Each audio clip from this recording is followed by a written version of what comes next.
Hello and welcome to my YouTube channel library decoder. आज की इस वीडियो में हम इंफॉर्मेशन सोर्स के बारे में बात करेंगे। इंफॉर्मेशन सोर्स दो शब्दों से मिलकर बना है, इंफॉर्मेशन एंड सोर्स।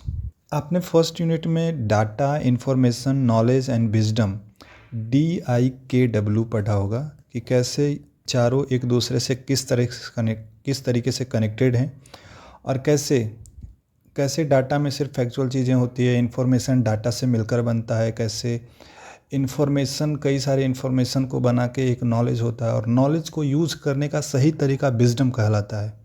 इन्हीं चारों को समझा होगा आपने फर्स्ट यूनिट में। तो मैं ये मानकर चलता हूँ कि आपने इन्फॉर्मेशन को अच्छी तरीके से समझ लिया है पहले यूनिट में। फॉर इजी अंडरस्टैंडिंग मैं नॉर्मल तरीके से इन्फॉर्मेशन को डिफाइन कर रहा हूँ कि information is organized data. Information is an organized data which can be understood by anyone. Information जो होता है वो डाटा का ऑर्गेनाइज्ड रूप है जिसे किसी व्यक्ति के द्वारा समझा जा सकता है, तो उसको हम इंफॉर्मेशन कहेंगे। ओके, देन अभी इवैल्यूएशन ऑफ ह्यूमन सोसाइटी देखेंगे, तो हम इसको लास्ट में समझेंगे इवैल्यूएशन को। हालांकि ये चीज़ें इम्पॉर्टेंट है लेकिन ये थियोरेटिकल पार्ट है, कुछ क्वेश्चंस भी इससे बनते हैं लेकिन ये हम बाद में देखेंगे। पहले हम इंफॉर्मेशन सोर्स को समझ लेते हैं। What is information source? Any object from which something can be obtained और found out be called source. तो कोई भी चीज़, कोई भी वस्तु, कोई भी चीज़ें जहाँ से हम कुछ भी प्राप्त कर सकते हैं, ले सकते हैं, उसको सोर्स कहते हैं। तो इन्फॉर्मेशन सोर्स क्या हुआ? जहाँ से भी हम इन्फॉर्मेशन प्राप्त करते हैं, तो जहाँ से भी हम इन्फॉर्मेशन प्राप्त करेंगे उसको इन्फॉर्मेशन सोर्स कहेंगे। इसको आप इस तरीके से समझ सकते हैं कि जैसे अब ये समझिए कि सोर्स और रिसोर्स में क्या अंतर होता है।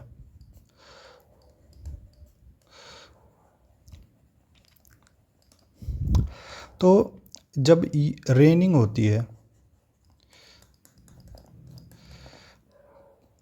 तो रेनिंग जब हुई तो ये रेनिंग जो हो गया वो सोर्स हो गया, okay, source of water. But हम इसी वाटर को फॉर एग्रीकल्चर यूज़ हमने इसी वाटर को एक तालाब में कंजर्व करके रख लिया, स्टोर करके रख लिया, और जब इसका यूज पड़ा किसी कार्य के लिए तो यही चीज़ें रिसोर्स हो गई।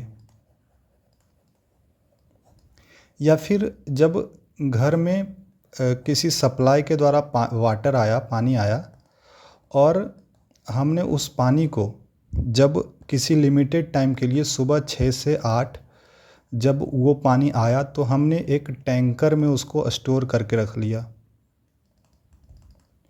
तो ये जो वाटर आ रहा है इसको हम लोग सोर्स कहेंगे। लेकिन हम अपने पूरे दिनचर्या के यूज के लिए जो हम इसमें वाटर एब्जॉर्ब स्टोर करके रखे हैं इसको हम रिसोर्स बोलेंगे, क्योंकि हम इस वाटर को बाद में अपने यूज़ के अनुसार अपने नीड के अनुसार इसको हम यूज़ कर रहे हैं। तो आप लोग सोर्स और रिसोर्स में डिफरेंस समझ गए और आप इसको और अच्छी तरीके से किसी बुक से पढ़ भी सकते हैं। हम कहाँ कहाँ से इंफॉर्मेशन को प्राप्त कर सकते हैं? From where we get information. तो हम इंफॉर्मेशन डॉक्यूमेंट से प्राप्त कर सकते हैं, ह्यूमन बीइंग से प्राप्त कर सकते हैं, इंस्टीट्यूशन ऑर्गेनाइजेशन से प्राप्त कर सकते हैं, या फिर मास मीडिया में टेलीविज़न, रेडियो एट्सेट्रा आते हैं। अब हम इंफॉर्मेशन सोर्स के टाइप समझेंगे। तो इंफॉर्मेशन सोर्स जो होते हैं वो दो टाइप के होते हैं, डॉक्यूमेंट्री सोर्स और नॉन डॉक्यूमेंट्री सोर्स। इनके डिवीज़न को पहले हम डॉक्यूमेंट्री सोर्स बोलते किसको हैं? कोई भी सोर्स ऑफ इंफॉर्मेशन जो रिकॉर्डेड फॉर्म में है, चाहे वो प्रिंटेड हो या इलेक्ट्रॉनिक हो। यहाँ पे ये इम्पॉर्टेंट चीज़ है कि प्रिंटेड को ही सिर्फ डॉक्यूमेंट्री नहीं बोलेंगे, चाहे वो इलेक्ट्रॉनिक फॉर्म में भी अगर रिकॉर्डेड है कोई सोर्स ऑफ इंफॉर्मेशन, कोई भी इंफॉर्मेशन अगर इलेक्ट्रॉनिक फॉर्म में भी रिकॉर्डेड है तो हम उसको डॉक्यूमेंट्री सोर्स बोलेंगे। और डॉक्यूमेंट्री सोर्स में ही एक टर्म आता है born digital document. What is born digital document? तो वैसा डॉक्यूमेंट जो ओरिजिनेट ही डिजिटली किया गया है। जैसे कि आप पीपीटी बनाते हैं प्रेजेंटेशन के लिए, तो वो आप पीपीटी को सिर्फ डायरेक्ट पावर पॉइंट में बनाते हैं और फिर उसको प्रेजेंट करके फिर वहीं काम ख़त्म। या फिर आप कोई बर्ड बना रहे हैं, या कोई अभी हमने ये प्रेजेंटेशन तैयार किया है इस क्लास के लिए, तो मैंने इसको यहीं पे बनाया इलेक्ट्रॉनिक फॉर्म में और ये यहीं पे ख़त्म। आप इसको प्रिंट करवा सकते हैं तो ये प्रिंटेड फॉर्म में भी आ सकता है अगर मैं आपको शेयर करूं तो। लेकिन अभी तक ये सिर्फ इलेक्ट्रॉनिक फॉर्म में है और हम इस चीज़ को बॉर्न डिजिटल बोल सकते हैं। तो इसी डिजिटल डॉक्यूमेंट को लेकर एक टर्मिनोलॉजी है पेपरलेस सोसाइटी। तो पेपरलेस सोसाइटी एक वर्ड है जो कि एफ डब्ल्यू लैंकेस्टर के द्वारा दिया गया है 1978 में। तो ये क्वेश्चन इम्पोर्टेंट है। और ये बॉर्न डिजिटल डॉक्यूमेंट क्या होता है, ये चीज़ें इम्पोर्टेंट है। अब मैं डिवीज़न ऑफ डॉक्यूमेंट्री सोर्स देखता हूँ कि कैसे डॉक्यूमेंट्री सोर्स और नॉन डॉक्यूमेंट्री सोर्स को अलग अलग टाइप्स में डिवाइड किया गया। तो डॉक्यूमेंट्री सोर्स को दो टाइप से डिवाइड किया गया, एक कंटेंट के आधार पे और एक फॉर्म के आधार पे। तो कंटेंट के आधार पे हम इसको प्राइमरी, सेकेंडरी और tertiary, primary source, secondary source और टर्सरी सोर्स में डिवाइड करेंगे। जबकि फॉर्म के आधार पर हम पेपर के फॉर्म में या फिर मीडिया के फॉर्म में इसको डिवाइड करेंगे। इसी प्रकार से नॉन डॉक्यूमेंट्री सोर्स जो कि रिकॉर्डेड नहीं है, उसको हम नॉट रिकॉर्डेड इन्फॉर्मेशन जो कि पब्लिश नहीं हुआ है, प्रिंट नहीं हुआ है, उसको हम लोग नॉन डॉक्यूमेंट्री सोर्स बोलते हैं। हम इसको आगे देखेंगे अगले वीडियोस में। तो इसमें ह्यूमन बीइंग आते हैं, ऑर्गेनाइजेशन और इंस्टीट्यूशन आता है, जैसे कि ILA, फिक्की या फिर और कोई ऑर्गेनाइजेशन जो इन्फॉर्मेशन प्रोवाइड करती है। मास मीडिया आता है और इंटरनेट आता है। डॉक्यूमेंट्री जो वर्ड है, इसको पहले लीगल डॉक्यूमेंट के लिए यूज़ किया जाता था, लेकिन इंटरनेट एक्सप्लोजन के बाद, इंफॉर्मेशन एक्सप्लोजन के बाद सारे रिकॉर्डेड नॉलेज इंफॉर्मेशन को डॉक्यूमेंट वर्ड दे दिए और हम इंफॉर्मेशन मटेरियल होता है उसको हम डॉक्यूमेंट कहने लगे। तो अब डॉक्यूमेंट का मतलब information source, recorded information source हो गया।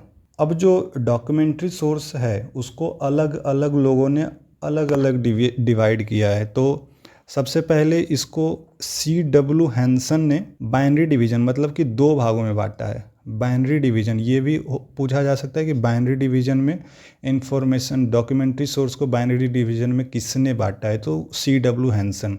तो C.W. हैंसन ने डॉक्यूमेंट्री सोर्स को primary source and secondary source में अपनी पुस्तक introduction to science information work 1971 में, जो कि एस्लिप द्वारा पब्लिश किया, उसमें इन्होंने डॉक्यूमेंट्री सोर्स को दो भागों में, प्राइमरी एंड सेकेंडरी सोर्स में बांटा। इसके बाद डेनिस ग्रेगन ने डॉक्यूमेंट्री सोर्स को तीन भागों में बांटा, जिसको हम लोग टर्सरी डिवीज़न भी बोल सकते हैं, टर्सरी डिवीज़न भी बोलते हैं। तो इन्होंने अपनी पुस्तक science and technology and introduction to literature, second edition, जो कि 1973 में आया था, उसमें डॉक्यूमेंट्री सोर्स को तीन भागों में डेनिस ग्रेगन ने बांटा, primary source, secondary source and tertiary source. आगे जो आने वाली वीडियोस हैं उसमें हम नॉन डॉक्यूमेंट्री सोर्स और रंगानाथन ने जो डॉक्यूमेंट्री सोर्स को चार भागों में डिवाइड किया उसको अच्छे से समझेंगे। तो इसमें अब हम समझ लेते हैं कि प्राइमरी सोर्स, सेकेंडरी सोर्स और टर्सरी सोर्स होता क्या है। तो प्राइमरी सोर्स जो होता है वो ओरिजिनल मटेरियल को कंटेन करता है, जो कि फर्स्ट हैंड पब्लिश या रिकॉर्ड की जाती है। उन सभी मटेरियल को, उन सभी डॉक्यूमेंट को हम लोग प्राइमरी सोर्स ऑफ इंफॉर्मेशन बोलेंगे, जो कि फर्स्ट हैंड होगा। इसमें न्यू डाटा होता है, इसमें जो पब्लिशर होता है या जो भी उसके ऑथर होते हैं वो अपने रिसर्च के आधार पे, अपने ऑब्जर्वेशन के आधार पे, अपने नए नए इन्वेंशन को इसमें पब्लिश करते हैं, और जो कि फर्स्ट हैंड इंफॉर्मेशन होता है उसको हम प्राइमरी सोर्स ऑफ इंफॉर्मेशन बोलते हैं। फैक्ट एंड आइडियाज़ होती है, इसमें रॉ डाटा होता है, इंटरप्रिटेशन होता है। अब हम लोग समझते हैं सेकेंडरी सोर्स ऑफ इंफॉर्मेशन क्या होता है। तो for the better use of information source और कलेक्शन बाय द यूज़र, मतलब यूजर के लिए इंफॉर्मेशन सोर्स, या फिर हम ये बोल सकते हैं कि प्राइमरी सोर्स ऑफ इंफॉर्मेशन के बेटर यूज़ के लिए सेकेंडरी सोर्स ऑफ इंफॉर्मेशन का इस्तेमाल किया जाता है। यूज़र का इजी एक्सेस, यूज़र को इजी एक्सेस प्रोवाइड करने के लिए सेकेंडरी सोर्स का इस्तेमाल किया जाता है, या फिर इसको हम लोग बोलते हैं कि ये पर्टिकुलर टारगेटेड यूज़र के लिए होता है, या फिर अगर हम ये भी बोल दें कि सब्जेक्ट ओरिएंटेड होता है। फिर इसमें जो इन्फॉर्मेशन होता है, जो इन्फॉर्मेशन का सोर्स होता है उसको ऑर्गेनाइज किया जाता है। सोर्स ऑफ इन्फॉर्मेशन को ऑर्गेनाइज किया जाता है, ना कि इन्फॉर्मेशन को। ओके, और इसमें ये जो फिल्टर्ड फॉर्म है कि इसमें सारी चीज़ें इसमें इन्वॉल्व नहीं की जाती है, बल्कि इसको फ़िल्टर करके अलग अलग जगह से इंफॉर्मेशन लेकर एक जगह पे, एक ही जगह पे फॉर रिट्रीवल पर्पस हम सेकेंडरी सोर्स को क्रिएट करते हैं for better use of sources, primary sources and availability for the user of primary source according to their need. अब हम टर्सरी सोर्स को समझते हैं। तो tertiary source it is based on primary and secondary source. This line is very much important. Tertiary source of information is based on primary and secondary source of information, and this line also important. It is serve as a key of both sources, and tertiary source कोई subject information detail नहीं provide करता, बल्कि ये guide करता है primary and secondary source के availability को। ये कुछ एग्जांपल्स हैं primary, secondary and tertiary source के। प्राइमरी सोर्स ऑफ इंफॉर्मेशन में आते हैं फर्स्ट हैंड लिटरेचर, जिसमें article, periodicals, newspaper, dissertation, conference paper, patent, standard, newsletter और भी चीज़ें हैं, वो आप देखेंगे या मैं प्रोवाइड करवा दूंगा। सेकेंडरी सोर्स में आते हैं बिब्लियोग्राफी, जिसमें कि बिब्लियो मतलब बुक के कलेक्शन को का एक डॉक्यूमेंट होता है, उसको बिब्लियोग्राफी बोलते हैं। रिव्यू, किसी एक बुक को पढ़कर उसके बारे में रिव्यू देना, critical review, positive review, negative review. Abstracting, review में हम ये बताते हैं कि बुक के बारे में बताते हैं क्रिटिकली या फिर नॉर्मली कि बुक है कैसा, इसको पढ़ना चाहिए नहीं पढ़ना चाहिए, क्यों पढ़ना चाहिए, इसमें क्या पॉजिटिव है क्या नेगेटिव है। बट एब्स्ट्रैक्टिंग में हम डायरेक्ट ये बताते हैं कि बुक में है क्या। रेफरेंस बुक, रेफरेंस मटेरियल जब हम पढ़ेंगे तो रेफरेंस बुक को और डिटेल में पढ़ना है कि क्या इंसाइक्लोपीडिया क्या होता है, डिक्शनरी क्या होता है, डिक्शनरी तो आप लोग समझते होंगे, हैंडबुक क्या होता है, गाइड बुक क्या होता है। और ये सब चीज़ें, ये सभी चीज़ें जो भी रेफरेंस बुक है सब सेकेंडरी सोर्स ऑफ इंफॉर्मेशन होता है। ट्रांसलेशन, किसी इंग्लिश बुक को हिंदी लैंग्वेज में ट्रांसलेट करना सेकेंडरी सोर्स ऑफ इंफॉर्मेशन कहलाता है। टर्सरी सोर्स ऑफ इंफॉर्मेशन में सबसे इम्पॉर्टेंट डायरेक्टरी आता है। डायरेक्टरी पूछा जाता है, लोग इसको सेकेंडरी सोर्स ऑफ इंफॉर्मेशन टिक करके आते हैं, बट ये टर्सरी सोर्स ऑफ इंफॉर्मेशन है, तो ये एक इम्पॉर्टेंट चीज़ है। बाकी ईयर बुक, अल्मैनिक्स भी देख लीजिएगा कि टर्सरी सोर्स ऑफ इंफॉर्मेशन है। टर्सरी सोर्स ऑफ इंफॉर्मेशन के और भी एग्जांपल हैं, मैं इन सभी का एक PDF आप लोग देख लेंगे, या फिर मैं कहीं कुछ करता हूँ इसके लिए कहाँ पे प्रोवाइड करवा सकता हूँ मैं आपको। बिब्लियोग्राफी ऑफ बिब्लियोग्राफीज भी टर्सरी सोर्स ऑफ इंफॉर्मेशन है। इसके बाद रंगानाथन ने जो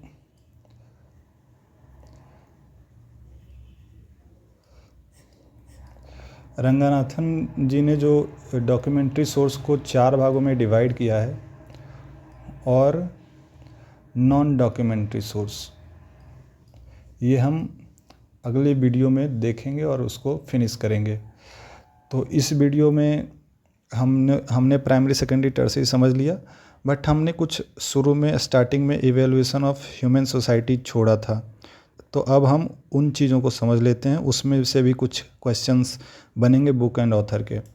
तो हमारी जो ह्यूमन सोसाइटी है वो कैसे इंफॉर्मेशन एज तक पहुंची। अभी जो सोसाइटी चल रही है वो इंफॉर्मेशन की सोसाइटी है, इंफॉर्मेशन बेस्ड सोसाइटी है। तो सबसे पहले जो ह्यूमन बीइंग होता था वो घूम घूम कर अपना जीवनचर्या गुजारा करते थे। आपने आदि मानव की कहानी पढ़ी होगी, तो उसमें कैसे वो लोग रैन बसेरा करते थे वो आपको भी पता है। और उस समय उनकी नीड सिर्फ फूड थी। फिर ड्यू टू इन्वायरमेंटल चेंज तो सभी लोग ने एक ही जगह पे रहना प्रारंभ किया, और एक ही जगह में जब रहने लगे तो वहाँ से एग्रीटेरियन सोसाइटी बिल्ड हुई। लोग वहाँ पे एक जगह पे रहने लगे, तो वहाँ से सोसाइटी का भी निर्माण हुआ। और सोसाइटी के बाद, क्योंकि आप लोग जानते होंगे कि ह्यूमन बीइंग जो है वो एक विचारशील प्राणी है, तो जब एक साथ रहने लगे तो उसमें विचार आया, और फिर जो एग्रीटेरियन सोसाइटी थी उसमें तो सोसाइटी में डिवीज़न होने लगा और वर्चस्व की भूख आने लगी। तो फिर वहाँ से ही मानव वर्ण आया। तो 2 सेक्टर में लोग बट गए, एक लैंडलॉर्ड हो गए और दूसरा लेबरर हो गए। जिनके पास ज़मीनें थी वो लैंडलॉर्ड हो गए, बाकी सब उनके लेबरर हो गए। तो ये होगी एग्रीटेरियन सोसाइटी की चीज़ें। इसके बाद जो इंडस्ट्रियल एरिया आया, जो मशीन का जनरेशन आया, मास प्रोडक्शन का सोसाइटी आई, फैक्ट्री सिस्टम आया, जो कि एग्रीकल्चरल सोसाइटी को हटा दिया और मशीन सिस्टम ला दिया, जिसको हम इंडस्ट्रियल सोसाइटी बोलते हैं। और फिर आया पोस्ट इंडस्ट्रियल सोसाइटी। इसमें मानव, ह्यूमन, इंफॉर्मेशन एंड नॉलेज पे डिपेंड करने लगा। एंड देन 1950s में कंप्यूटर के इन्वेंशन के बाद इंफॉर्मेशन का एक्सप्लोजन हुआ। हम पोस्ट इंडस्ट्रियल सोसाइटी जो है उसके रिलेटेड कुछ बुक्स हैं, और यही चीज़ें इम्पॉर्टेंट है कि डैनियल बेल जो हैं उन्होंने एक बुक लिखी थी 1960s में, पोस्ट इंडस्ट्रियल सोसाइटी। इसमें इन्होंने इकोनॉमिक ऑफ इंफॉर्मेशन की बात करी थी। Economic of information on the replacement of goods. उन्होंने गुड्स के जगह पे इंफॉर्मेशन की इकोनॉमी की बात करी थी। फिर एल्विन टॉफलर ने 1970s में फ्यूचर शॉक नामक पुस्तक लिखी, और फिर इसी का सिक्वल द थर्ड वेव लिखा 1980s में। ये बहुत इम्पोर्टेंट बुक है और ये बार बार पूछते भी रहते हैं कि द थर्ड वेव पुस्तक किसने लिखा, एल्विन टॉफलर ने, या फिर चारों बुक दे देगा, post industrial society, future shock, the third wave, power shift. किस मतलब इसको क्रोनोलॉजी में अरेंज कीजिए। तो पावर शिफ्ट नामक पुस्तक भी, जो कि थर्ड वेव का सिक्वल था, एल्विन टॉफलर ने लिखा था। इसमें थर्ड वेव का मतलब होता है इंफॉर्मेशन सोसाइटी। 15th सेंचुरी में गुटेनबर्ग ने प्रिंटर का आविष्कार किया था। प्रिंटर के निर्माण से ही इंफॉर्मेशन का इजी प्रिंट होना संभव हो पाया और इंफॉर्मेशन एक्सप्लोजन हो पाया। नहीं तो पहले इंफॉर्मेशन लेने के लिए, क्योंकि उसकी कॉपी नहीं बनाई जा सकती थी, तो जैसे नालंदा विश्वविद्यालय में फर्स्ट कॉपी उस समय सभी प्राइमरी सोर्स ही तो 15th सेंचुरी में प्रिंटर का निर्माण हुआ and then mid 15th century में पेटेंट का निर्माण हुआ और फर्स्ट पेटेंट जो है 1421 में एफ ब्रुनलेस्की के द्वारा फर्स्ट पेटेंट अपने नाम कराया गया। 17th सेंचुरी में फर्स्ट प्रिंटेड पीरियोडिकल आया और 18th सेंचुरी में ट्रेड कैटलॉग जो कि एडवर्टाइजमेंट के लिए यूज़ होता है उनको यूज़ किया गया। एंड एक क्वेश्चन है आप लोगों के लिए,